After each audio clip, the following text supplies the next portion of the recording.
Because we are 25 members have already joined, so we'll start the programs.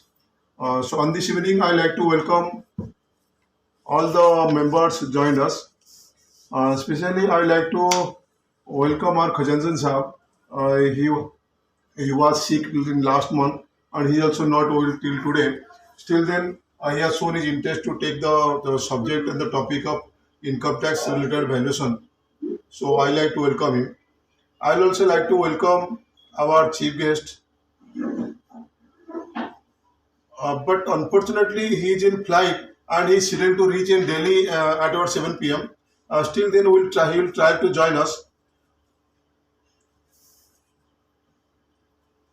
Uh, Mr. Alok Srivastav, he is the chief guest today. So whenever his time will permit and he will get connected to net, he will join us.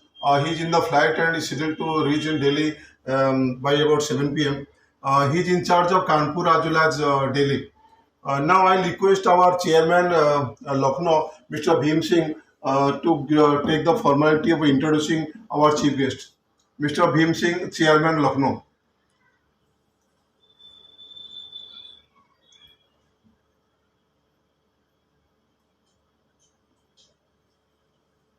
Mr. Bhim Singh.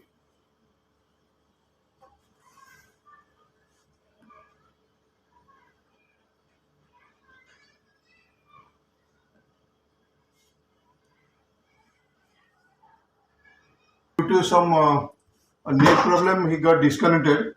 So still then, I'd like to introduce our chief guest, Mr. Engineer Alok Kumar Srivastav.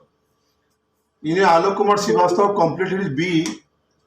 He is in civil from Madan Mohan Malviya Engineering College, Gorakhpur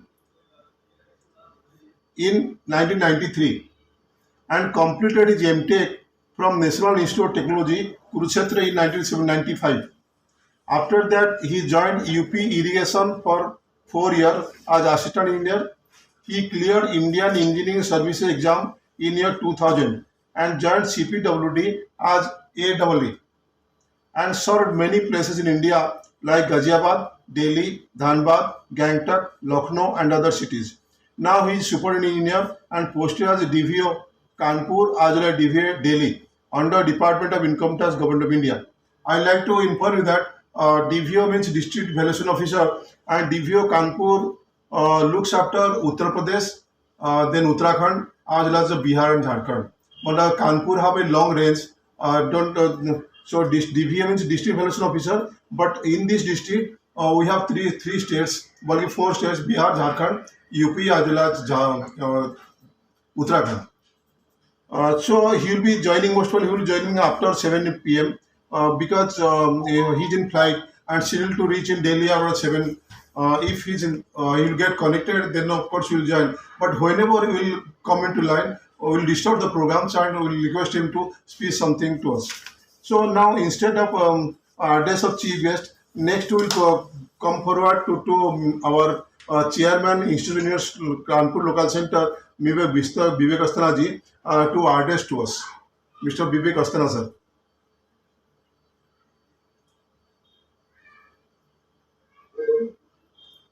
Vivek Asthana ji, please.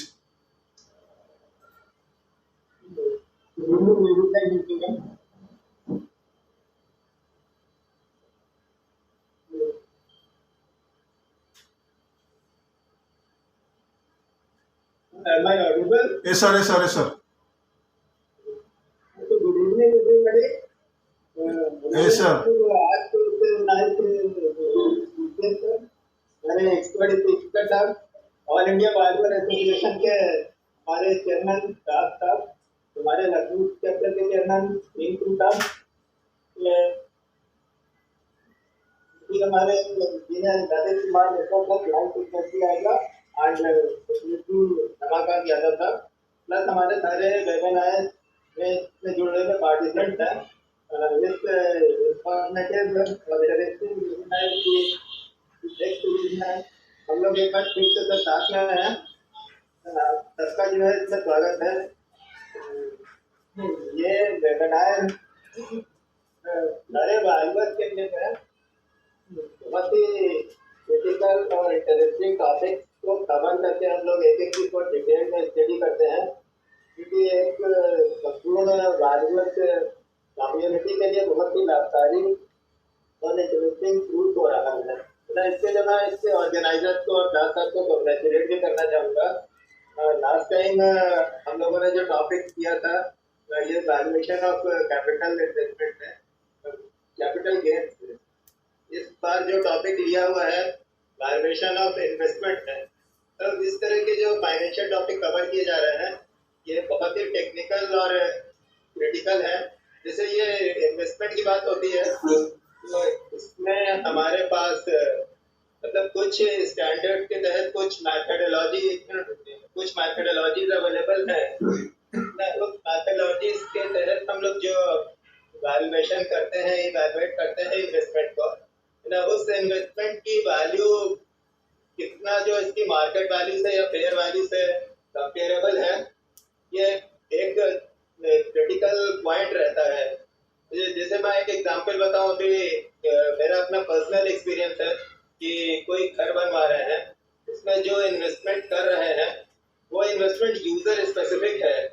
मैं उस particular construction में किसी particular portion पे बहुत ज़्यादा investment किया है, उसको किसी मैथडोलॉजी के तहत, किसी स्टैंडर्ड के तहत उसको इवैल्यूएट करते हैं, उसकी जो वैल्यूएशन आती है वो बैंक वाला नहीं मानता है।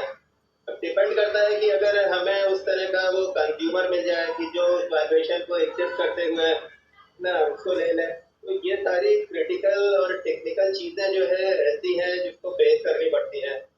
तो अभी मैं आशा करता हूँ कि हमारे एक्सपर्ट स्पीकर हमारे साथ हैं, वो इस तरह की काफ़ी सारे इश्यूज को कवर करेंगे। और मैं एक बार जो है फिर से इसके ऑर्गेनाइजर को कॉन्ग्रेचुलेट करता हूँ। Thank you very much.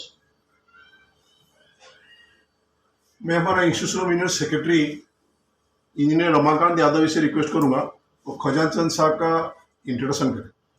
Ramakant Yadav ji. Thank you, Rashtra. Are you audible? S sir S. Uh, Good evening to you all. Engineer Khajan Chand retired from the post of Executive Engineer APPWD in February 1994 after attaining the age of 58 years. He worked as project manager in UP RNN Limited for 9 years before retirement. He worked as assistant engineer in UP Awas even Vikas Parishad for 5 years and in the state UP State Road Transport Corporation for 6 years on deputation. He has vast experience of construction, work planning and construction of different items of work. He is well conversant with new items used in construction. He is giving consultancy service of structural design, construction work and valuation work under the name of Mr. Chandra and Associates since 1994. He is life member of IVA since 1994 and registered valuer under Wealth Tax for CBDT since 1994. He got training of valuation work from Sri H. G. Verma ji. He is a renowned valuer of Lucknow. He is doing valuation for the last 28 years under spreading knowledge. 51 articles written by him were published in the Indian Valuer Journal between 2006 to 21. He also got bronze medal on his article in 2010 and Dr. D.N. Gupta Award in 2019. He is the only valuer who got award on his article from the IOV in the entire UP, Uttarakhand, Punjab, Haryana, Bihar, Madhya Pradesh and Rajasthan. He is chairman of IOV Lucknow branch since 2010 till date. He got PC Royal Lifetime Achievement Award with cash prize of rupees 51,000 from Institution of Valuers in 2022. He is not in a panel of any bank or any financial institution. He is doing valuation specifically for income tax purposes. He is expert in valuation under Section of Income Tax Act and for assessment of investment cost in construction. He has did so many cases of वो अगस्त ने कुछ भेजा है, देखो WhatsApp में उसका link भेजा उसको in construction विज्ञान में देखो। more than the no sources of income. He claims that he has not lost any case of valuation in income tax department after 1998 till date. Thank you, Dasha. And I request guest speaker to deliver his talk. Thank you, sir. Sir, I'd like to request Khazanji Saab to come and to there start his speech. Khazanji Saab, please.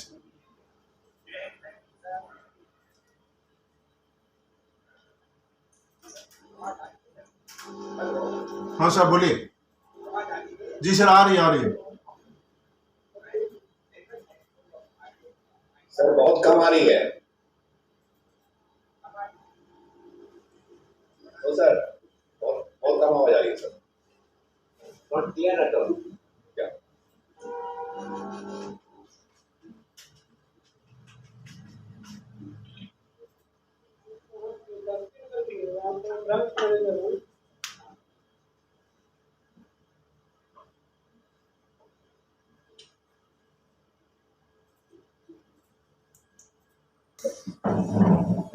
Hello.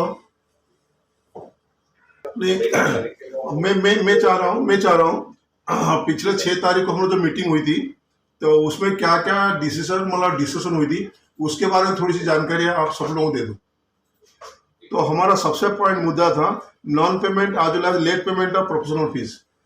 Actually बहुत सारे सामने actually ये decision तब तो चले जब तक खजान साहब जुड़ जाएगा तब बंद हो जाए अपने आप।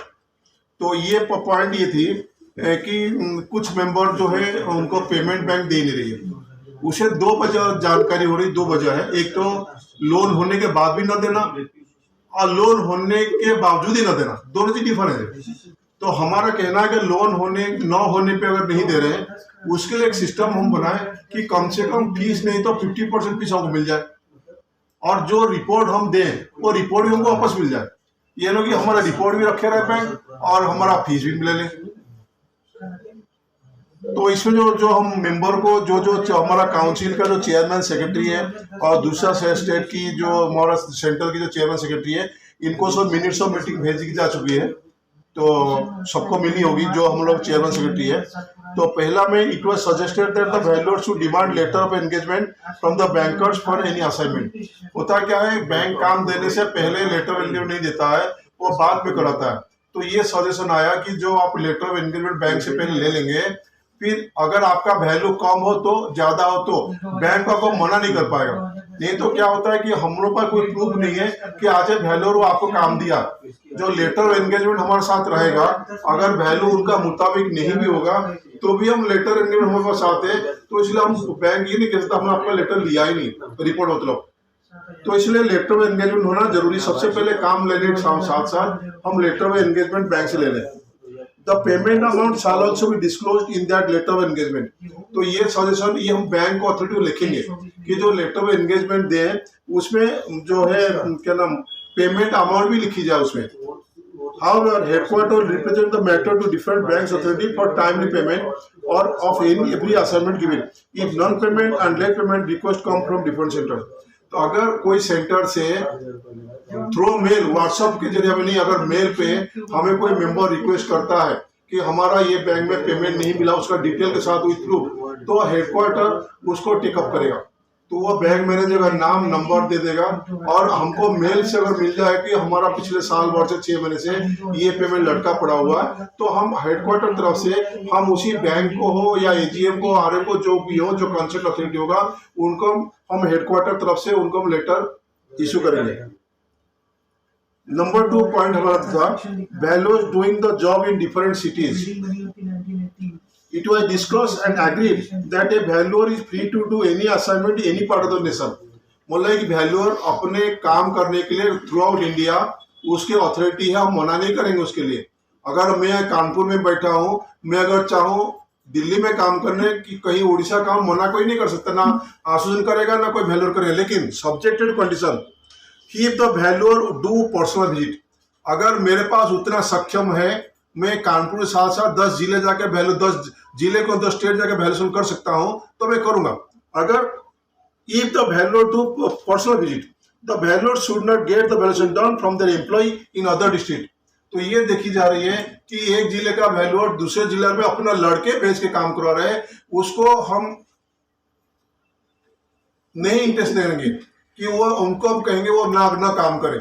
क्योंकि जब एक शहर में अगर वैल्यूअर है, उस शहर में अगर काम आप कर रहे हो तो आप खुद जाइए करिए। अगर आप खुद नहीं जा सकते हैं तो आप अपना जूनियर को भेज दे सकते हैं, उसमें एसोसिएशन उनके खिलाफ कार्रवाई कर सकता है, उनको चिट्ठी लिख सकता है, ये बैंक को भी इन्फॉर्म कर सकता है कि भैया देखिए ये एक ही आदमी है, 10 जिले में काम कर रहा है, खुद नहीं जा रहा है, दूसरे जूनियर से काम करवा रहा है। So the valuer should not get the valuation done from their employee in other district, state or other branch of valuer in different cities. This is against the ethics of valuer.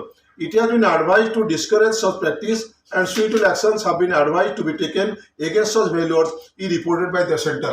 अगर कोई centre है, अगर मान लीजिए Kanpur centre है, Kanpur centre से कोई अगर वैल्यूअर अगर ये कंप्लेन करता है कि कहीं दूसरे शहर से यहाँ पे वैल्यूअर का जूनियर आके काम कर रहा है, अगर रिपोर्ट हेडक्वार्टर का थ्रू ऑफिशियल मेल पे आएगा तो वैल्यूअर जो एसोसिएशन है वो उनके खिलाफ चिट्ठी लिखेगा कि आप ये पहले बताओ, आप जो है फलाना शहर के आदमी हो, अपना जूनियर भेज के कानपुर में काम करवा रहे हो क्या? अगर वो काम करवा रहे हो तो उसके खिलाफ नोटिस उनको भी जाएगी और जो बैंक अथॉरिटी है वो भी इन्फॉर्म करेंगे कि सर देखिए ये रहता है कोई और शहर में और कानपुर शहर में काम करता है, खुद नहीं आता, अपना जूनियर को भेजता है। ये हम कानपुर एग्जाम्पल दे रहे हैं, ये हर शहर के कोई भी शहर मान लीजिए आपका झांसी हुआ, गोरखपुर हुआ, लखनऊ, कोई भी शहर का आदमी, कोई शहर का मेंबर अगर ये फील करता है कि उनके शहर में कोई भी वैल्यूअर खुद न आके अपना जूनियर से भेज काम कराता है, उसका वो प्रूफ डॉक्यूमेंट साथ हम भेजेंगे तो हम उसको एनालिस करेंगे और उसी वैल्यूअर को चिट्ठी भी लिखेंगे और कॉपी उसी बैंक को देंगे, पूछेंगे कि जो आपका शहर में आपका वैल्यूअर है तो दूसरे शहर का वैल्यूअर का जूनियर आके इस शहर में काम कैसे कर रहा, who gave him authority and how we encourage him। तो हम डायरेक्ट बैंक को भी चिट्ठी लिखेंगे। ये नंबर 2 पॉइंट था। नंबर 3 पॉइंट है जेन्युइननेस ऑफ डॉक्यूमेंट्स। एक्चुअली क्या होता है, अभी राजकोट में जो घटना हुई थी जिसमें वैल्यूअर को जेल हो गया था, उसमें जैसे हम लोग जो एनालिसिस किए उससे ये पाया कि डॉक्यूमेंट बैंक के तरफ से आया था। जो layout plan, approved layout plan जो वहाँ की राजकोट डेवलपमेंट अथॉरिटी की है, वो लेआउट प्लान बैंक ने ही वैल्यूअर को प्रोवाइड किया था, तो वो वही फर्जी डॉक्यूमेंट था। तो कस्टमर बैंक की है, डॉक्यूमेंट बैंक दे रहा है, अगर बैंक के डॉक्यूमेंट फर्जी है तो इसलिए बैंक ऑफिसर जिम्मेदारी ना कि वैल्यूअर। तो राजकोट वाले वैल्यूअर ने उसी लेआउट के आधार पे वो प्रॉपर्टी का इन्वेस्टमेंट सर्टिफिकेट दिया था, जिसके वजह से उसको जेल होना पड़ा। तो हम लोग जो जेन्युइननेस डॉक्यूमेंट में हम बैंक को ही लिखेंगे, it has been agreed that valuers are discourage such practice and try to avoid genuineness verification of documents is not the liability of valuers. Moreover the documents are be obtained directly through the bank and to be safer side try to get document through email। तो ये हम अपना member को advice करेंगे, कोई भी documents, जो भी डॉक्यूमेंट्स है उसका जेन्युइननेस बैंक की तरफ से ही आए और जो भी डॉक्यूमेंट्स है वो थ्रू मेल मंगवाइए, ताकि ये हम कंफर्म हो जाए कि मेल पे जो डॉक्यूमेंट आया वो सही है, सही होगा जरूर। तो खजानचंद साहब जुड़ चुके हैं, अगर देखते हैं अगर उनका होगा तो बाकी पॉइंट बाद में डिस्कशन कर लेंगे। खजानचंद साहब लाइन पे आ गए? खजानचंद साहब अभी आए नहीं नहीं, लेकिन ज्वाइन हो गए अभी, मतलब लेफ्ट हो गए सर। चले नेक्स्ट, ये 3 पॉइंट थी। नेक्स्ट चौथा पॉइंट ये है standard format and uniform fee structure for all the banks. तो ये हम लोग जो उस दिन मीटिंग में डिसाइड किए, every bank provide different valuation format and also has different fee structure for valuation. It was agreed that headquarter will represent different banks, IBA, RBI and Ministry of Finance to get set standard format of the valuation। हम जब एक nation और एक का बात करते हैं तो एक नेशन एक फॉर्मेट का बात होना जरूरी है। जैसे अभी state bank, bank of India, कुछ बैंक में एक ही फॉर्मेट है, लेकिन अभी फिर भी क्या नाम है, इंडियन बैंक और PNB, ये दोनों का बैंक के फॉर्मेट अलग अलग है। जब एक ही नेशन में एक ही बैंक है, नेशनल बैंक है, तो क्यों ना ये सब लोग एक ही फॉर्मेट कंसिडर करें जिसमें हमें काम करने का आसान होगी, ताकि अलग अलग फॉर्मेट में काम करना हमको बहुत दिक्कत हो रही, चाहे कोई वैल्यूर हो। तो इसलिए हमारा डिमांड, हम शुरू से डिमांड करते आ रहे हैं ऑफिशियल भी, कि आप जो है एक ही फॉर्मेट में अपना अडॉप्ट करें, ताकि हमारा वैल्यूएशन वालों को, वैल्यूर को अच्छा खासा काम करने दिक्कत न हो। हेलो हेलो सर, आ गए? हाँ सर, आइए सर, वेलकम सर। हेलो, हाँ सर, बोलिए सर। आ रही सर। आवाज आ रही सर? बिल्कुल सर, क्लियर है। आवाज आ रही है सर? जी सर, बिल्कुल क्लियर आवाज आ रही है। आई एम सॉरी, मुझे लैपटॉप चेंज करना पड़ा। कोई बात और मैं ये बता, बहुत आभारी हूँ उन लोगों ने इसको कॉल किया एज ए गेस्ट स्पीकर। तो आई कैन स्टार्ट नाउ। मैं ये भी कर रहा हूँ उसको अपने आर्टिकल को।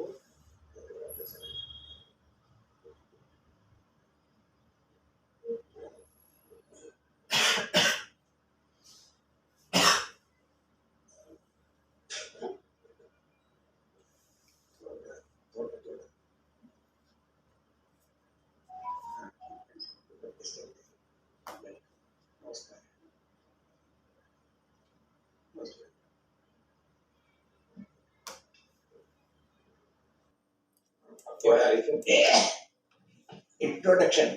The assessment of investment cost in the business is called valuation. Cost concept of cost. This can be required by the business in the cases of family or in the case of MBS dispute or some specific reasons. What is to be included? Value of land is not to be included in this valuation. The investment cost of construction includes all the expenses after the registry of land up to the completion of building in a living condition, including cost of all elements, payment to architect fee, and other consultant fee, and electric connection, water connection, whatever items have been done. No depreciation is accounted for. Period of construction. Period of construction is the most important factor. The rates adopted in the valuation should be based on weighted cost index worked out on the basis of year-wise investment has incremented by decline. The weighted cost index can be worked out as following basis. ये मैं दिया है एक बार में पिटका दी थी मैंने 1.49 आया उसके कॉस्ट एक बार में next is the method of valuation. Basically there are three methods of valuation. Account method, detailed estimate method. Sir आप सभी लोग सर माइक ऑफ कर लीजिए क्योंकि सर की आवाज बहुत क्लियर नहीं आ रही है। ऐसी कब आ रही है सर? सर अभी आपकी आवाज आ रही है, माइक क्लियर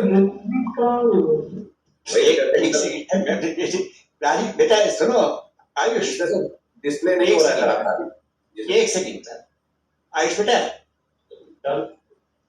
आयुष, राजीव, सब पार्टिसिपेट का हेलो हाँ हेलो हेलो सर सुन पा रहे हैं? हाँ जी आवाज आ रही? हेलो आ रही हो? Hello account there are three methods. Account method is adopted. Proper books of account are maintained by the owner. We report bills, vouchers, etc. As a valuer, you have to be sure that all the materials used in the construction have been accounted for in the vouchers before certifying the investment cost on the basis of account.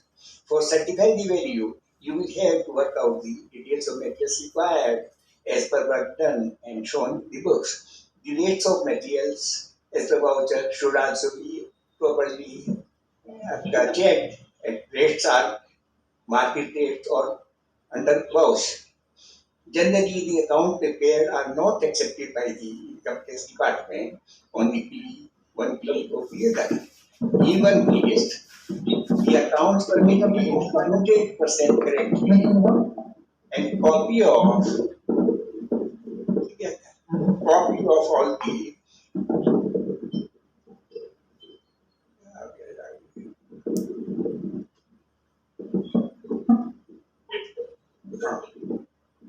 and copy of all the drawings was also submitted. I can say this system is only a theoretical system or bookish method, detailed estimate method. The detailed estimate method is adopted generally where the building is quite different from any normal category of building.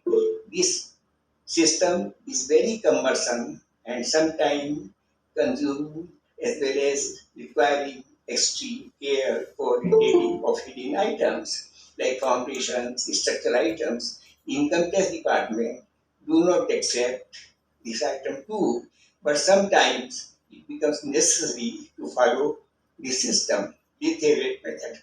Next is the most commonly used method is Literatic method.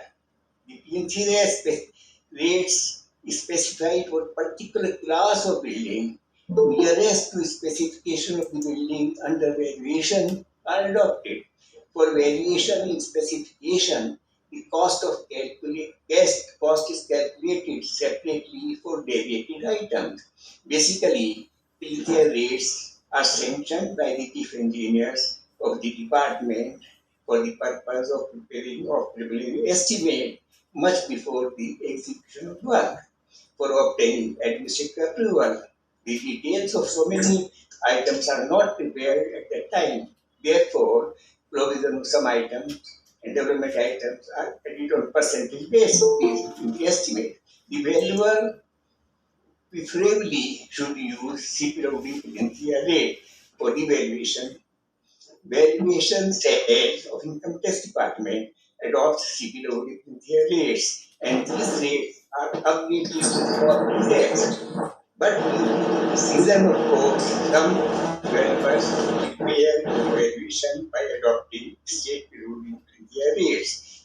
If the state periodic rates do not issue cost index periodically, then the value worked out by the valuer will be based on the rates on the date of state periodic surplus rates, and the variation of market rate during period will remain unaccounted.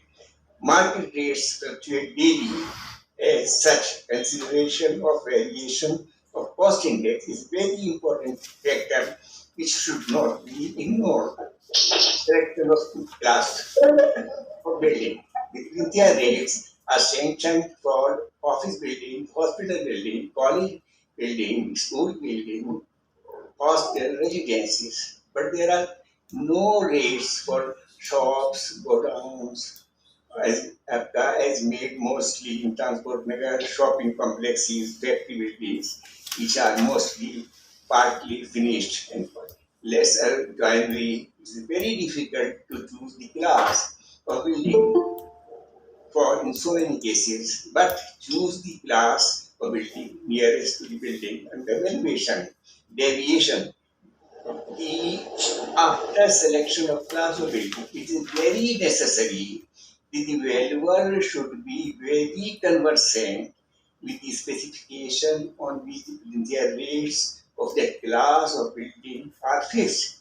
We have to make provision for cost of deviation in specification adopted in the building.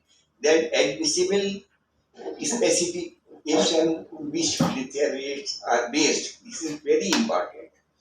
We can never find any building which has been constructed on the specification as given in security their rates. As such, the provision for deviation in the specification adopted in construction very important part of valuation, for which the valuer should be well conversant with the specification of security for different class of building on which Plinthia rates are based and used by the valuer. The Plinthia rates should be modified due to variation in depth of foundation, plinth heights, floor heights, they're giving the rate. The provision of cost of services, internal, external, should be made to the extent they actually provided in the building. The percentage of cost of service should be worked out on the basis or rate of load bearing structure. The cost of external services in the case of developed plots is practically nil, and only cost of external connection of water, sewer, electric lines are added. The items outside the plinth area should be accounted for separately, like boundary wall, compound gate, flooring open area, or boring, septic tank, etc.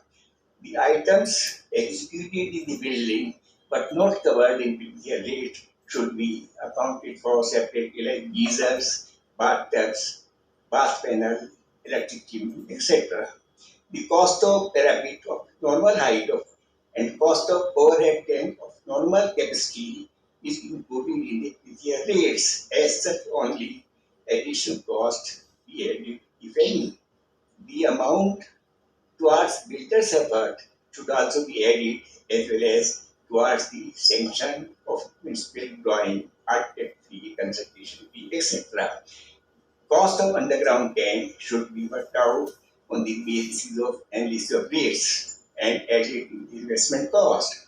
The cost of overhead RCC or masonry tank should be added, should be worked out on the basis of analysis of rates, and the cost of overhead tank for only additional water capacity to be added. The cost of lift should be added on the basis of actual cost of market rate, as there is wide variation in the rates of lifts in the market and retail rates. In the case of valuation of construction cost of shopping complexes, suppose we adopt retail rates of office, college, hospital building, then the deviation will be so many, then admissible as per class of building. You always only rolling shutter in each shop, no window, etc. Large size of veranda, shopping centers, while it is very low, very scanty, as the purchaser gets it done by his requirement himself, flooring mostly adopted. वैसे Cheapest class of Shatrughan meeting material, पे meeting आज पढ़ी होगी painting done with grinding coat only. Area of बड़ा formal external plaster surface is mostly हाँ less Mughal after finishing.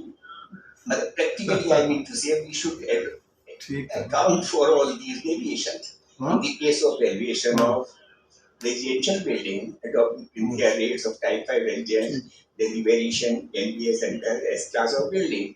Chokers may be not be as admissible. Shutter may not be as admissible. Large size veranda can be there without walling and post veranda. Flooring in every room may be different, they're admissible. Inner finish may be different. Then roof treatment may be different. Kitchen platform may be different. Outer finish may be different. Lumbing fixtures may be superior or inferior than admissible.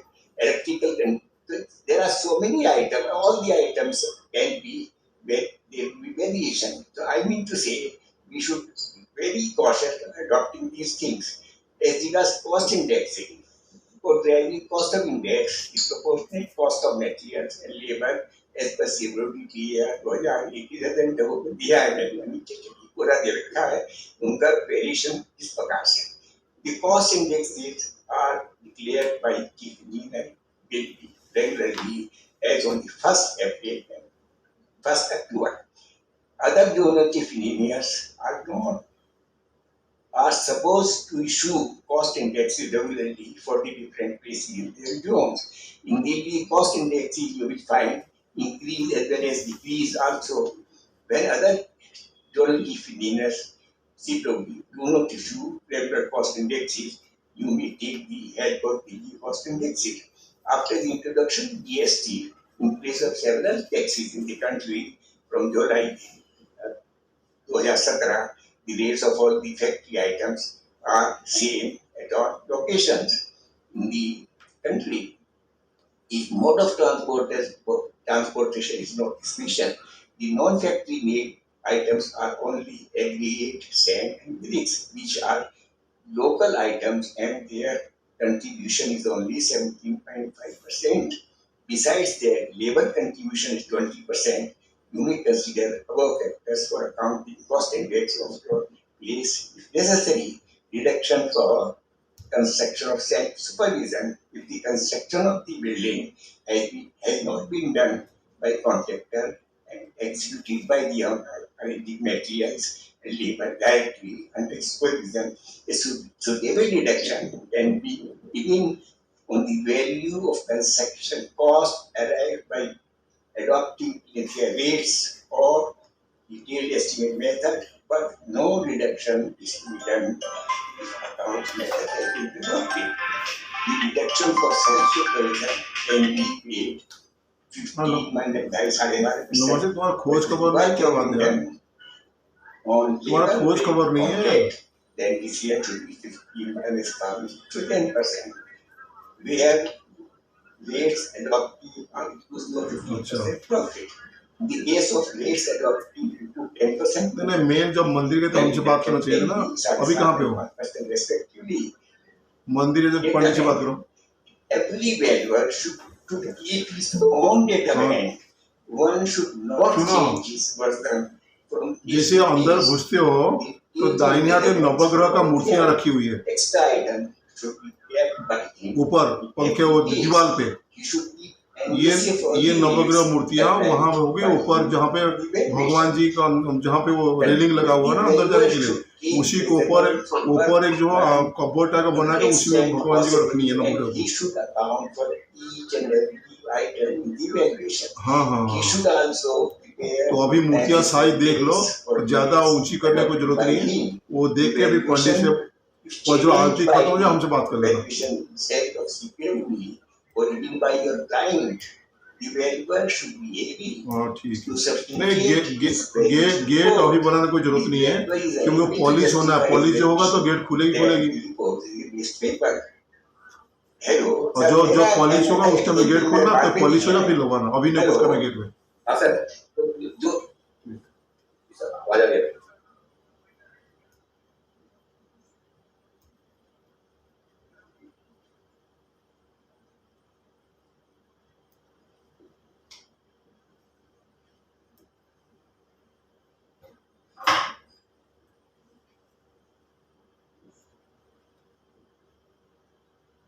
Network problem है सबके पास।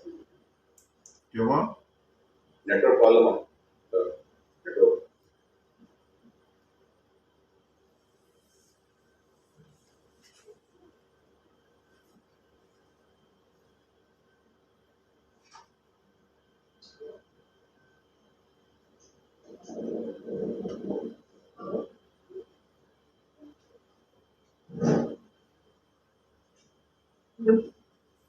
अभी join करेंगे sir.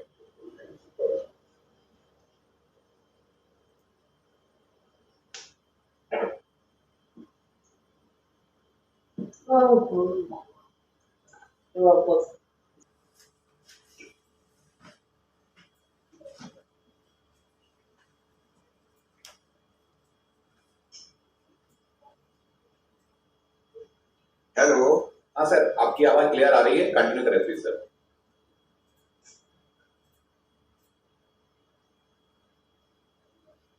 Hello. Hello, हाँ sir, आज आवाज आ रही है आपकी। हेलो हेलो सर, आवाज आती है, चली जाती है आपकी। आप बोलिए। हाँ, अब आवाज आ रही है सर आपकी। आवाज क्लियर क्या है? हाँ सर, आवाज क्लियर आ रही है सर, ऑडिबल। चलिए बोलिए। आप कंटिन्यू करें सर अपना लेक्चर।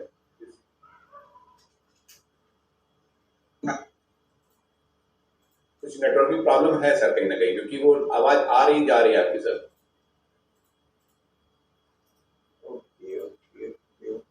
ऐसा है, वो फिर उसको जो है ना, यदि मैं उसको क्या नाम है डिस्प्ले करूंगा तो परेशानी हो जाएगी दोबारा, जैसे पहले हो गया। अभी क्लियर आ रही है आवाज, क्लियर आ रही है आवाज सर। जी सर।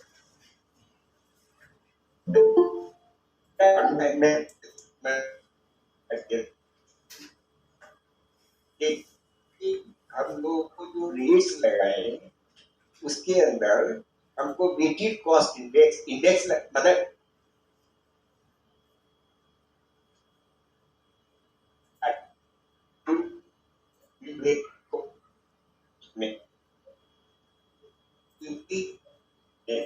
सर कुछ नेटवर्क की प्रॉब्लम है। उस दिन जो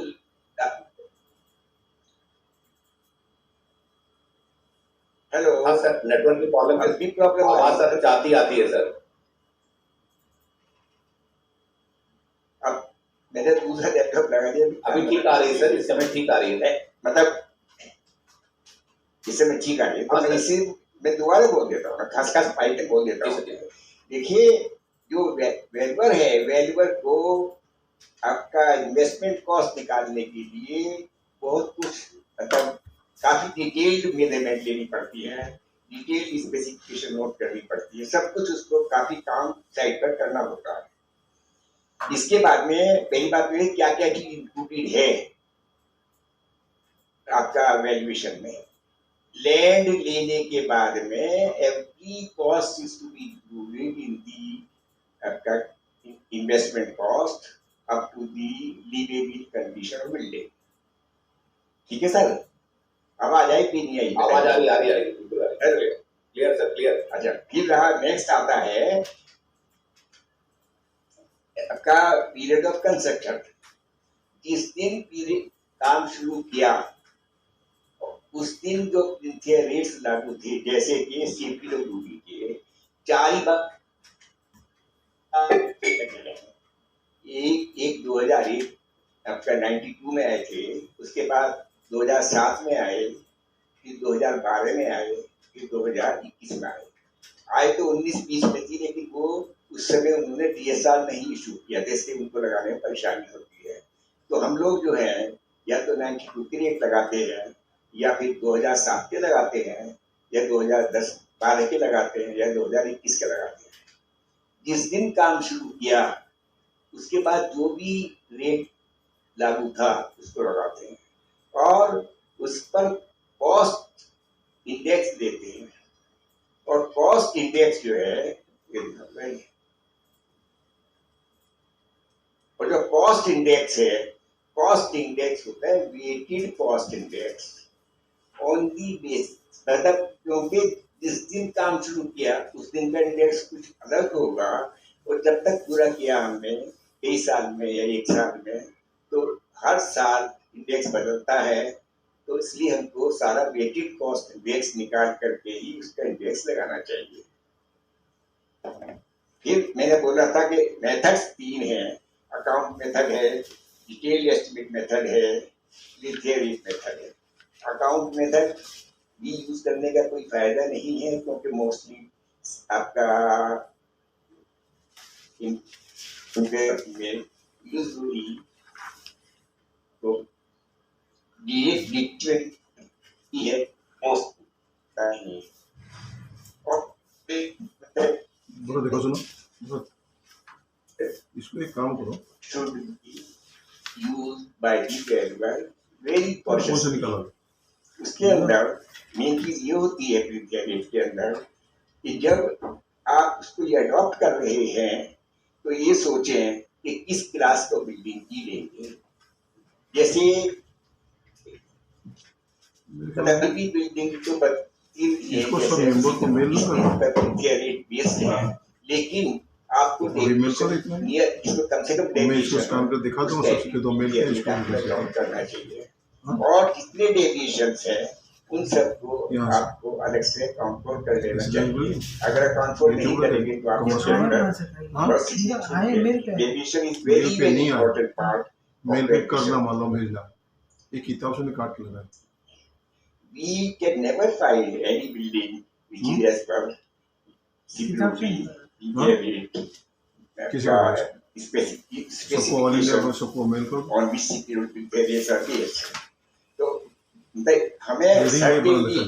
डेविएशन भी Accounts में लगानी है, particular relation से डेविएशन को heading ये रहे, और कुछ नहीं रहे। का अकाउंट फॉर करना ये है, देखें, उसके और ये जितने भी आइटम बाहर उनको लेना, जैसे बाउंड्री वॉल है, ये नहीं रहेगा। आपका आउटसाइड फ्लोरिंग है, कंपाउंड गेट है, और बहुत से आइटम जैसे आपका बाथटब है, इलेक्ट्रिक चिमनी है, मतलब there so many items which have to take, मतलब स्पेसिफिकेशन 100% मेरे नाम पे लिखो ना डियर फ्रेंड्स। और मैंने तो बहुत डिटेल में लिखा था, बोला भी था, लेकिन दोबारा पूरा नहीं बोल रहा हूँ मैं, तो शॉर्ट में बोल रहा हूँ उसके। तो वैल्यूएशन इन कंस्ट्रक्शन अब जैसे शॉपिंग कॉम्प्लेक्स वगैरह रेट नहीं होते, वहाँ भी आपको बहुत कुछ प्रिकॉशन लेनी पड़ती है उस वैल्यूएशन करने के लिए। इन द केस ऑफ रेजिडेंसीज में भी बहुत सी आइटम्स हैं, जैसे कि डेविएशन है, आपका स्पेसिफिकेशन कुछ और कहती है, टाइप ऑफ कुछ और करते हैं मोस्टली, उन सबको लेना पड़ेगा। और जो कॉस्ट इंडेक्स है, अब तो कॉस्ट इंडेक्स में बहुत ज़्यादा वेरिएशन नहीं होता हर जगह, क्योंकि काफ़ी आइटम उसमें आपको फैक्ट्री मेड है और केवल 3 item rate aggregate and sand, ये 3 आइटम ही लोकल होते हैं, बाकी का सबका फैक्ट्री मेड आइटम। और लेबर का डिफरेंट होता है हर जगह, दिल्ली में ज़्यादा लेबर है, कॉस्ट है, और जगह कम कॉस्ट है, तो उसका ट्रांसफर करके हम उसको यूज कर सकते हैं। डिडक्शन ऑफ कंस्ट्रक्शन का भी हम लोग डिडक्शन करते हैं, तो on the basis of the contractors profit included in the लिथियर रेट्स। अगर 15% इंक्लूडेड है तो 12.5% करेंगे, और यदि उसको काम को कराया हमने कॉन्ट्रैक्टर्स लेबर पर, मतलब लेबर कॉन्ट्रैक्ट पर, तो उसके अंदर 5 घटा करके 10% करेंगे। तो that is the all valuer should take very precaution, every precaution. अगर एक्चुअली मैं तो सोच रहा हूँ, जो मैंने आर्टिकल पूरा बनाया है, मैं इसकी कॉपी आप लोग को आपको भेज दूंगा पूरे आर्टिकल की, ठीक है नहीं, उसको आप पढ़ लीजिएगा, और जो क्वेरी करना चाहेंगे वो क्वेरी कर सकते हैं। अब ऐसे जब वर्बल क्वेरी करने को वर्बल क्वेरी कर लेने से जो वर्बल क्वेरी करनी है इन जनरल, वो आप क्वेरी करें, आई विल रिप्लाई। बताएं sir, any query?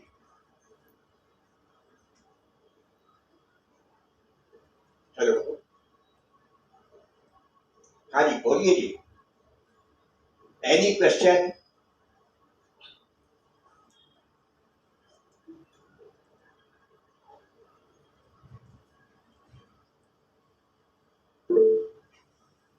Any question तो बोले भाई।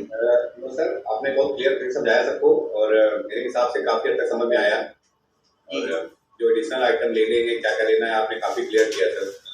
ठीक है, बस हम जो मैंने लिखा है मतलब मैं इसको भेज दूंगा जी सर, आपका मेल कर दूंगा, और आप सब लोग सर्कुलेट कर दीजिएगा ये। और बिल्कुल। इसके साथ में मैंने 2 एग्जाम्पल भी दी है, 2-3 स्टोरी बिल्डिंग की है, मैंने जो भी लेटेस्ट वैल्यूएशन किए थे उनकी मैंने एग्जाम्पल दी है। और एक तो मेरे रिक्वेस्ट करने की है कि जब भी कोई क्लाइंट जाता है, उससे आप पूरी चीज समझने के बाद कब कब उसने इन्वेस्टमेंट किया, किस किस फाइनेंशियल ईयर में, एज पर हिज गुड्स, वो जरूर ले बिफोर स्टार्ट की बात करें। संजय जी का कुछ कह रहे हैं? देखिए, मैं एक वो बता दूंगा आपको, I retired from PWD as executive engineer. मैं थ्रू आउट माई लाइफ मैंने पीडब्ल्यूडी में काम किया, लेकिन आज मैं ये कह सकता हूँ कि पीरियोडिक लिथियर रेट हमको वैल्यूएशन में कभी भी नहीं लगाने चाहिए। मानता हूँ मैं 7-8% तो लो है, सीपीरियोडिक से डिफरेंस है, लेकिन क्यों नहीं लगाने चाहिए? उसका कारण ये है, यूपी पीरियोडिक ये कहता है कि जो हमारा रेट सेंटेंस दिए हैं, लिथियर रेट या शेड्यूल रेट, ये लागू है उस दिन तक जिस दिन तक हम दूसरा नया इशू नहीं करते। सपोज उन्होंने 2020 में इशू किया, और मान लो 21 में भी इशू कर दिया, तो 1 साल तक कहते हैं वो इसी रेट पर काम चलेगा। That is not practically possible. तो एड्रप्ट तो कोई चेंज होती ही नहीं है मार्केट के अंदर, ये तो कंटिन्यूस प्रोसेस है जो चलता रहता है एक बार। तो इसलिए जहाँ पर दो नहीं निकालती है उसके स्टेट के रेट यूज करने का कोई औचित्य नहीं है, या मैं कहूँगा उचित नहीं है, because we are not accounting for the deviation in the market rate during that period. एक बात। दूसरी बात क्या है, कई बार आदमी क्या करता है, कई साल बीच में काम कर दिया, बंद हो गया, पॉजिटिव ऑफ फंड्स, चलो बाद में कर लेंगे, अब ये फिर पैसा नहीं कर लिया, क्योंकि ऐसा नहीं है कि हर आदमी के पास पैसा पूरा ही एकदम मिल जाता है, एकदम नहीं होता है हर आदमी के पास। और आपके पास हर टाइप का आदमी आता है, वो कहता है साहब मैंने तो 6 साल में पूरा किया, कि भैया 6 साल में पूरा किया, हर साल का हमको तुम इन्वेस्टमेंट करते दो।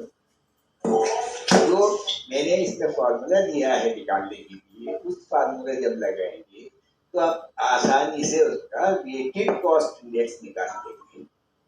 कॉस्ट इंडेक्स नहीं अडॉप्ट करना, बल्कि वेटेड कॉस्ट इंडेक्स अडॉप्ट करना।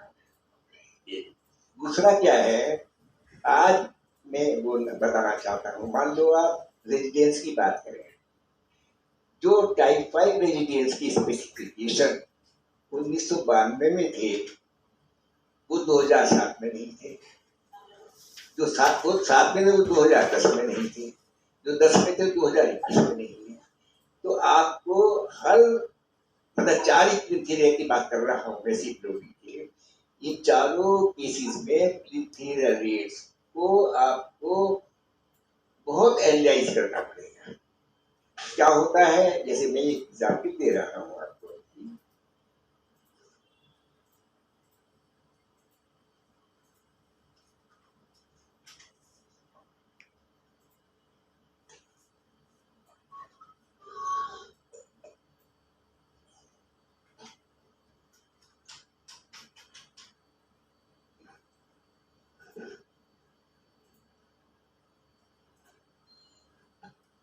जो लिखा है उसके अंदर, जैसे रेजिडेंस की बात करते हैं, लिखा है granite flooring in drawing room, dining room, lodge. ये लिखा है ग्रेनाइट फ्लोरिंग इन स्टेयरकेस, लिखा है vitrified tile in bedrooms and kitchen, ये लिखा है rectified ceramic tile in toilets. तो ये उन्होंने एक स्टैंडर्ड बिल्डिंग लेकर के, उस पर लेकर के उन्होंने निकाल दिया। जब आप कोई भी बिल्डिंग देखेंगे, यदि उस व्यक्ति ने अच्छी बिल्डिंग बनाई है, अच्छी स्पेसिफिकेशन, उसकी मैं फ्लोरिंग की बात कर रहा हूँ केवल एक आइटम में, you will not find the same material used by him at all places.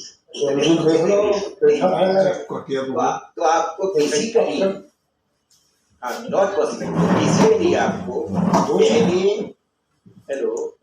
पहले आपको उसके वो रेट बनाने पड़ेंगे कि कितना उसका स्टैंडर्ड है।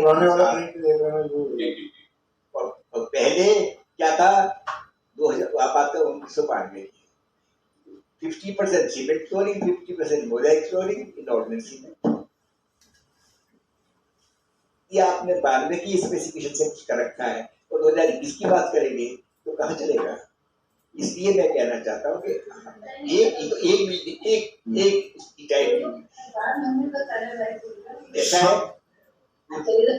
संजय सक्सेना जी, आपसे कुछ पूछना है?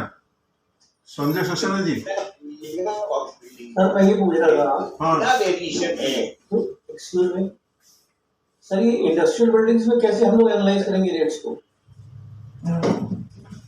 इंडस्ट्रियल बिल्डिंग्स के रेट्स दे दिया इंडस्ट्रियल में बोल रहा हूँ, हाँ इंडस्ट्रियल बिल्डिंग में देना दो बिल्डिंग कोई तुम तो या चले तो आते उसका ऑब्जेक्टिव होती, या के आस्तिक की बात के थोड़ा अपने हॉल्स होंगे आपका, या वो आपका ट्रस्ट वाली बिल्डिंग होगी।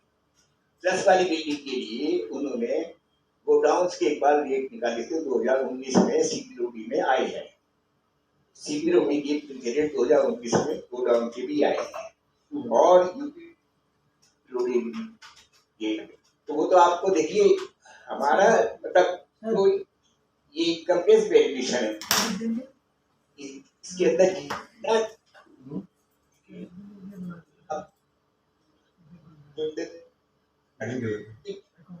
आपका कलेक्शन डॉक्यूमेंट्स होगा, आप उसके बगैर उसको जीत नहीं सकते। मैं ये कहना चाह रहा हूँ, मतलब मैंने शुरू से ये किया है, तो मेरे पास मैं किसी टाइप का कोई केस हो, यदि जो आदमी इन्वेस्टमेंट कॉस्ट की बात करे,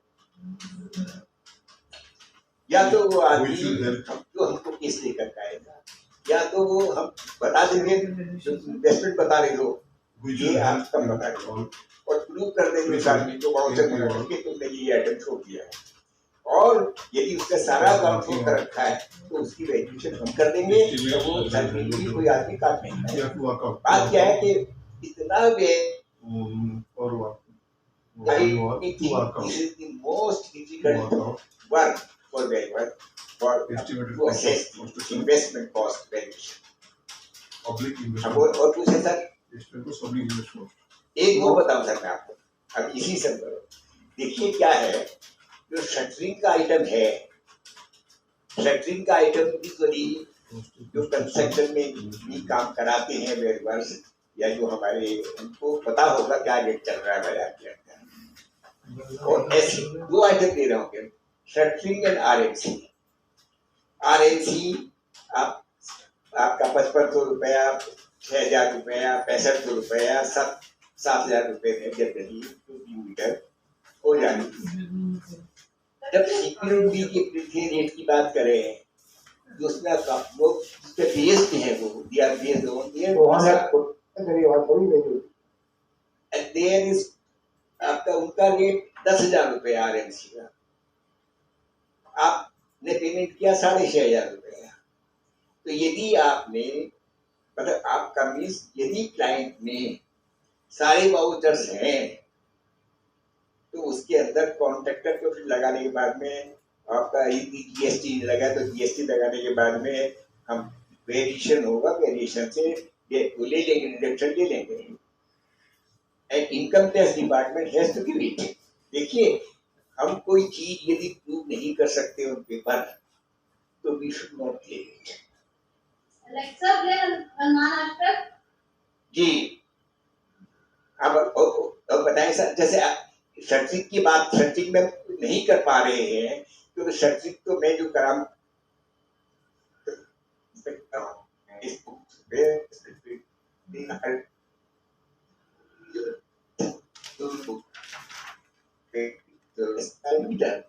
और उनके जो रेट है वो 600 से लेके 700-800 तक है। वहां मैं इसलिए नहीं कर पा रहा हूँ क्योंकि नो जितने भी आइटम यहाँ तो जो शटरिंग करते हैं, शटरिंग वाले आपका नॉन स्टैंडर्ड है, आई मीन टू से दे आर नॉट, उनके हम कोई उनके देकर उनका रेट देकर के हम कुछ प्रूव नहीं कर पा रहे हैं। और बताएं सर।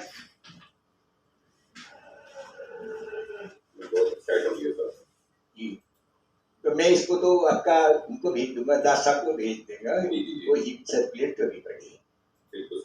और कभी देखिए, मैं एक और बताता चाहता, जितने भी वेल्डर हैं जिन्होंने कभी कोई डिफिकल्टी है, दे कैन कंसल्ट मी, वो मेरे सब भाई हैं, उसका मुझे कोई वो नहीं है, मतलब मैं I will not charge anything. लेकिन मेरा कहना ये होता है कि आपको यदि इनकम टैक्स केसेस करने हैं तो बहुत ज़्यादा डेटा बैंक रखना पड़ेगा, बहुत ज़्यादा आपको डिटेलिंग, इतनी डिटेल हम बना के रखते हैं जब भी नया, मतलब हमें बहुत समय लगता है अपने पास डिटेल उसकी इकट्ठा करने के लिए, बनाने के लिए, स्टैंडर्ड बनाने के लिए। और देखिए दूसरी बात क्या है, यदि मैं एक वैल्यूएशन में एक नॉर्म अपनाऊंगा, दूसरी में दूसरा नॉर्म अपनाऊंगा, कोई कहने के साथ कौन सा सही है, तो हमें एक ही नॉर्म अपनाना है इन एवरी वैल्यूएशन, क्योंकि ये मतलब आपका ये valuation Bharat sir anything else sir, Bharat वो डाउ डिस्प्ले करो, भरत जी। और किसी का कोई क्वेश्चन है?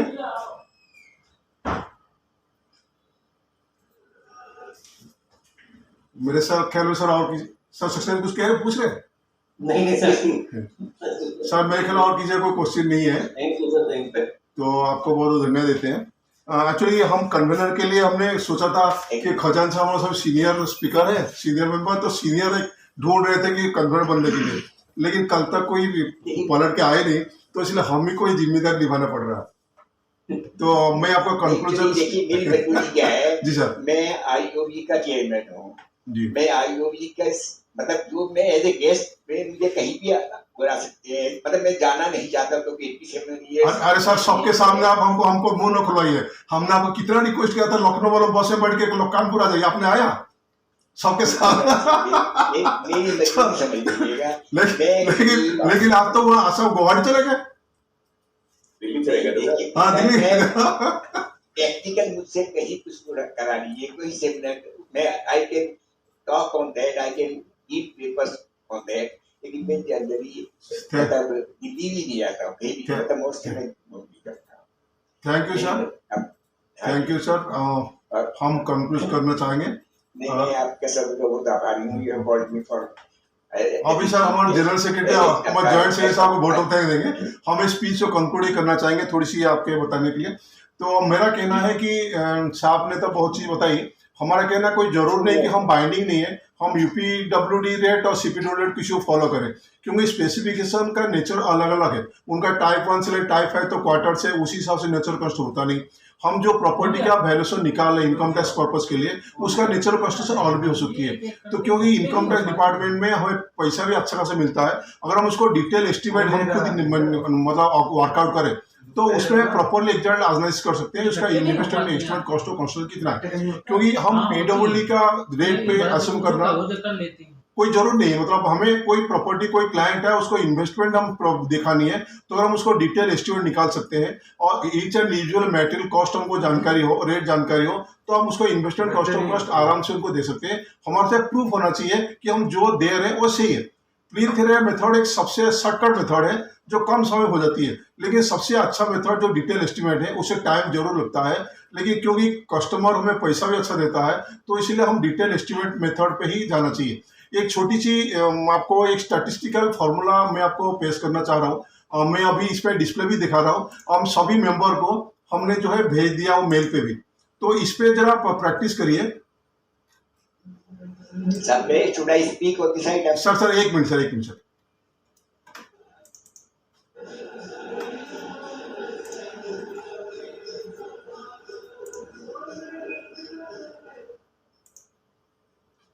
I want to speak on this issue. Sir ये स्टैटिस्टिकल मेथड है ये account. I want to speak on this method which you are आपका reading, उसका मैं बोलना चाहता हूँ उसके ऊपर। सर जब मैं कंप्यूट कर लूँ फिर आप कंप्यूट करिए पहले आप, मैं बोलूंगा उस पर, मैं तो बोलूंगा डिटेल एस्टिमेट बोलूंगा मैं। ये देखिए statistical relationship for residence buildings, ये फॉर्मूले हैं। तो एक्चुअली कोई बिल्डिंग में हमारा brick, cement, steel, sand, aggregate, timber, ये सब मेन जो इम्पोर्टेंट आइटम्स है ये लगते हैं। तो ये फॉर्मूला से हम अपना टोटल क्वांटिटी ऑफ मटेरियल और क्वांटिटी ऑफ लेबर भी निकाल सकते हैं। तो इससे अगर एक बेसिक आइडिया हमको मिल जाएगी कि कितना हमको ईटा, कितना सीमेंट, कितना मोरम, कितना सरिया लगना है और लेबर में कितना लगना नहीं लगना। ये रेसिडेंशियल बिल्डिंग्स के भी है और मल्टी स्टोरी फ्रेम कंस्ट्रक्शन के लिए। अगर हम इसको प्रैक्टिस में लाएं, सब वैल्यू और प्रैक्टिस में लाएं, तो जाहिर सी बात है बहुत कम समय पे हम एस्टिमेटेड कॉस्ट और क्वांटिटी का हम निकाल सकते हैं। उसी बेस पे हम जो है वैल्यू भी एनालाइज कर सकते हैं। लेकिन हम जो है वैल्यूएशन वाली पार्ट हम बता रहे हैं, जैसे अभी मैं देख रहा हूँ अब ग्राउंड से लेकर 6 फ्लोर तक सीपीडब्ल्यू का रेट एक है, मान लो 22,000 रुपया है। उसका 6 मंजिल से लेकर 9 मंजिल तक हर एक फ्लोर में 100 रुपया बढ़ के जाती है। तो हम उसको एक तो बेसिक आइडिया के लिए हम उसको आज बेसिक कंसेप्ट मान सकते हैं, लेकिन हम अगर डिटेल एस्टिमेट में जाएंगे तो उसका प्यूरिफाई होके उसका अच्छा खासा रिजल्ट आएगी, हम कस्टमर को बेनिफिट दे सकते हैं। सिर्फ इतना रहेगी क्योंकि सीपीडब्ल्यूडी जो वैल्यूएशन है वो सीपीडब्ल्यूडी प्रिंटर रेट पे वर्कआउट करते हैं।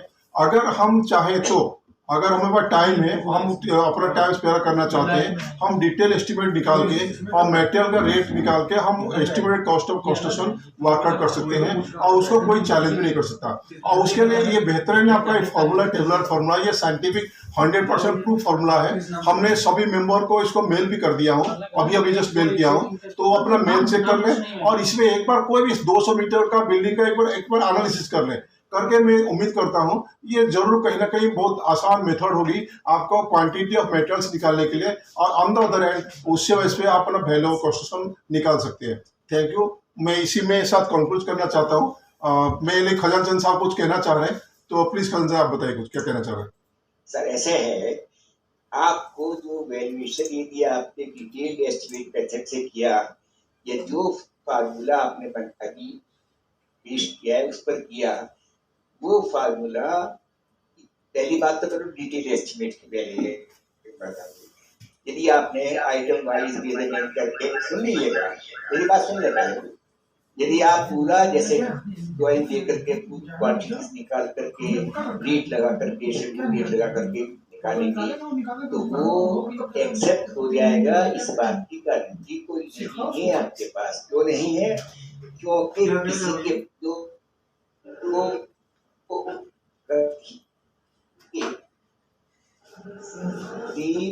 ITO, यदि ITO ने उसने कहा तब तो ओके।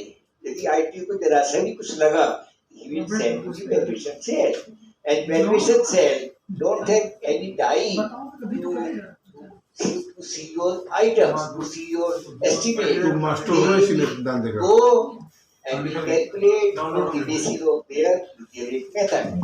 मैं यही कहना चाह रहा हूँ, ये केस में कर चुका हूँ जो करीब 105 लाख से इन्वेस्ट किया था हम लोगों ने, उसका every drawing is prepared, present, but they don't have time. तो इसलिए आप भले ही सही हो, आप गलत नहीं है, आप सही कॉस्ट निकाल लेंगे, but that cost is not acceptable list को निकाला है इनकम टैक्स डिपार्टमेंट। एक बात, दूसरी बात कहने की दोनों से है, पूछो। दूसरा कहने की है, आपने कोई बिल्डिंग बनाई, आप अपनी बिल्डिंग बनाई, आपने सारे वाउचर्स आप पे रखे, सब करना पड़ेगा। इसके अलावा नोट करना पड़ेगा ना। आपके में तो बिल्कुल सारे वाउचर मेरे पास दोनों है। से बात करो। You cannot justify the cost.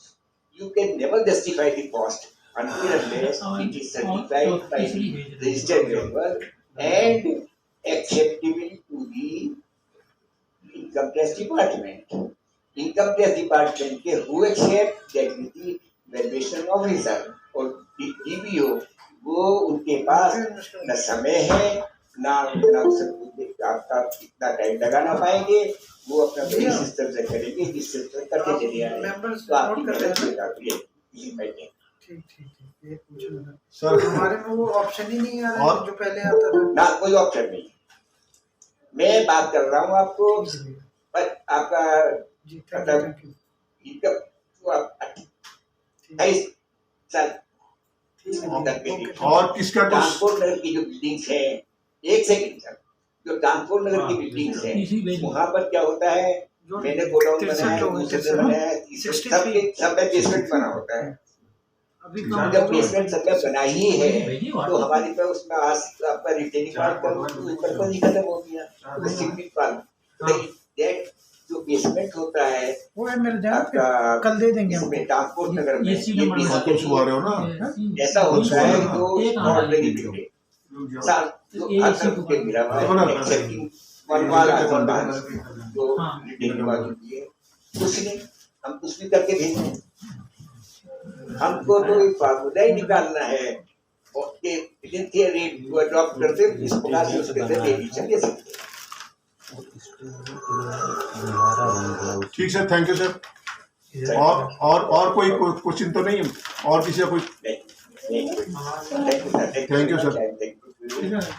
तो मेरे ख्याल में इस वक्त वोट ऑफ थैंक्स की बारी आ रही है, लेकिन उसका पहले हम एक चर्चा कर रहे थे कि हमारा पिछले हफ्ते जो मीटिंग हुई थी उसमें हम लोगों ने सभी सेंटर्स की चेयरमैन और सेक्रेटरी को बुलाए थे, उसे क्या क्या डिसीजन किए थे सभी चेयरमैन सेक्रेटरी को थ्रू मेल हमारा मिनट्स ऑफ मीटिंग जा चुकी है।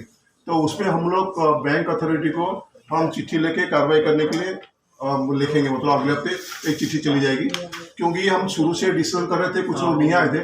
हम शुरू में पॉइंट जल्दी से बोल दे रहे हैं, एक तो non payment as late payment of the professional fees, हमारा वैल्यूर्स का ही शिकायत है, उनको पेमेंट कभी मिलता भी नहीं, कभी कभी और लेट मिलता है।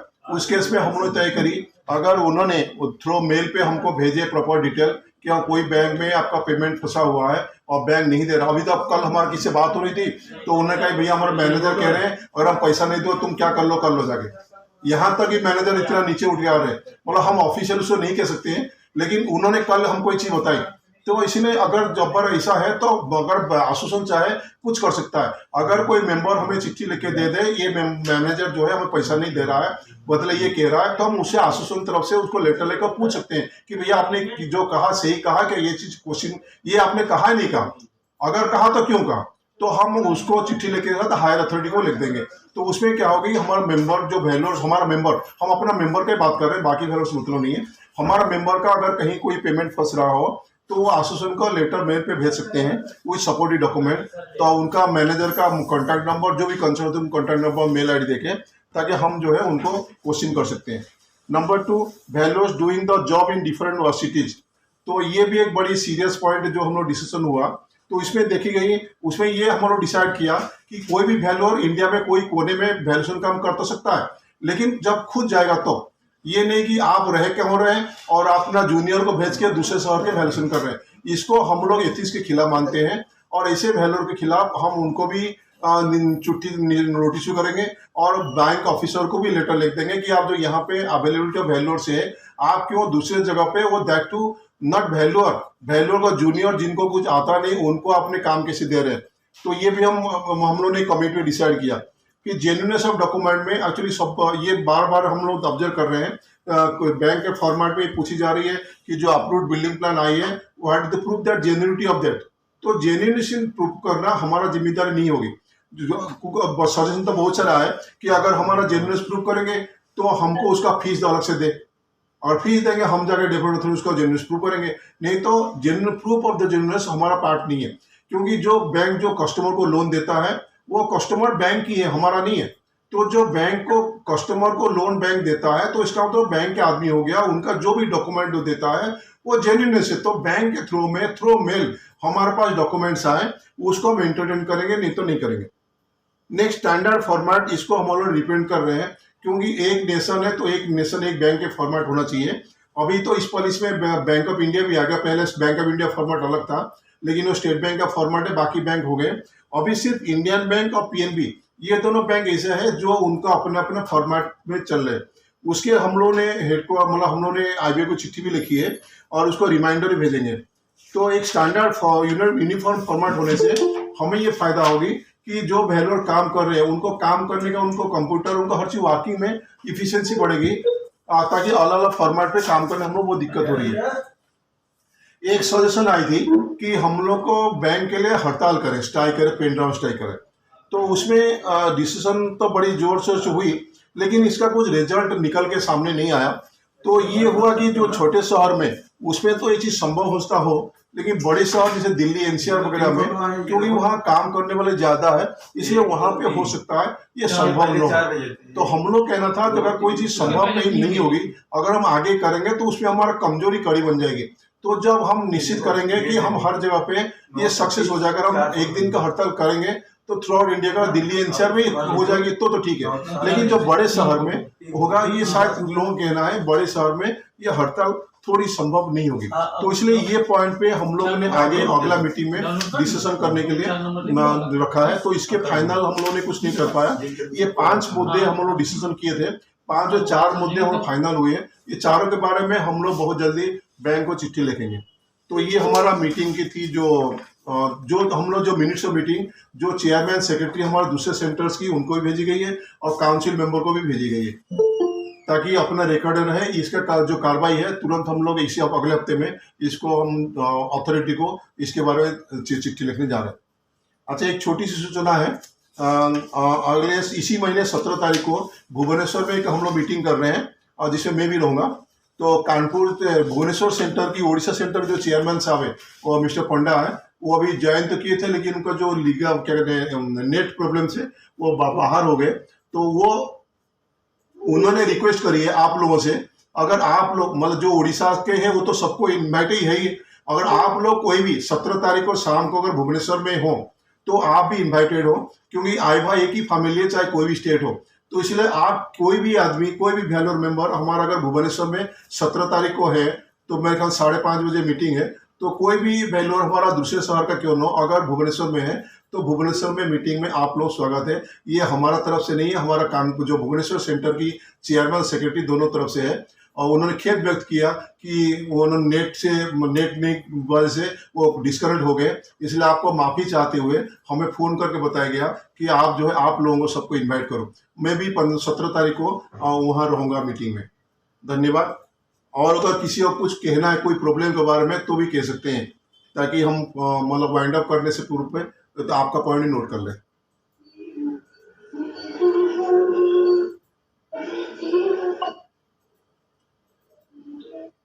Sir, I have some payment due from 2021. हाँ जो बोलिए। वाले रजिस्टर पेमेंट अभी तक नहीं मिला हुआ, हमको आपको भेज देंगे वो। कौन सा? और ये पीएनबी का कुछ वैल्यूएशन फीस अभी तक नहीं मिला है। क्यों? वो तो पीएनबी सर्कुलेट कर चुका है हर जगह पे, वो हम कल भेज देंगे फिर आपको। मैनेजर चेंज हो गया, ऐसे क्या हो गया, वो क्या किया जाए? कल आपको पीएनबी फी स्ट्रक्चर भेज देंगे मेल पे। ठीक नहीं, वो हमारा मैनेजर से वैल्यूएशन फीस नहीं मिला। अच्छा जैसा ना मैं अभी वही कह रहा हूँ, हमारा जो पिछले मीटिंग में थी, जो आप हमको ऑफिशियली मेल पे भेजेंगे कि हमारा उसी ब्रांच में ये बिल पेंडिंग है, तो फिर हम उसको टेकअप जरूर करेंगे। और जो हम बैंक को चिट्ठी भेजेंगे भी, एक कॉपी आपको भी भेज देंगे। ठीक है सर, ठीक है, थैंक यू। देखिए जहाँ पे पेमेंट, जहाँ पे मतलब लोन नहीं हो रहा वहाँ पे नॉन पेमेंट तो समझ में आती है, लेकिन जहाँ पे लोन हो रहा उसके बाद पेमेंट नहीं मिल रहा, उसमें ये सबके मन में शंका ये भी है कहीं बैंक ने मतलब मैनेजर ने वो कस्टमर का पैसा लेके न दे रहा है। तो परेशान देर हुई वो तो हम देवेंगे तो हम चावल ना दुल्हन जगह इतना टाइम है। क्या कह रहे हैं? वो ना कहीं पाया अपने 7 बजे वो कहाँ पे यहाँ क्रॉस कनेक्शन है कहीं ना कहीं सर, फैमिली क्रॉस कनेक्शन है कहीं ना कहीं, कहना कराया है तिवारी जी की तरफ से। और सर कोई प्रॉब्लम किसी का?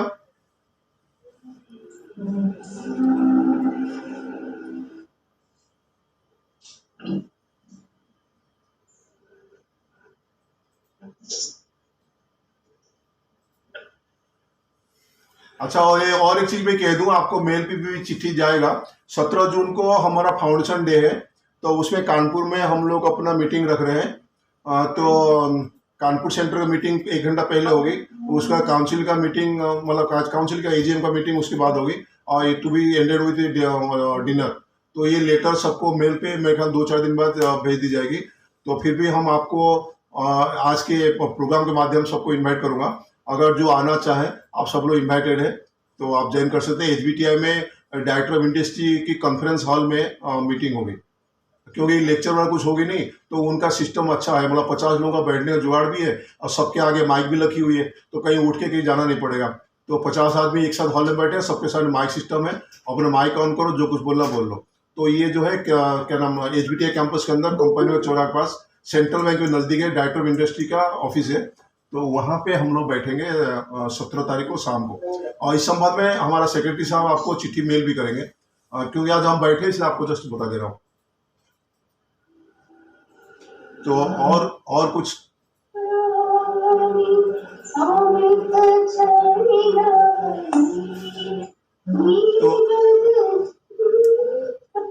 तो मेरे ख्याल में वोट ऑफ थैंक्स का कार्यक्रम करते हुए हम मीटिंग को समापन कर ले जाए।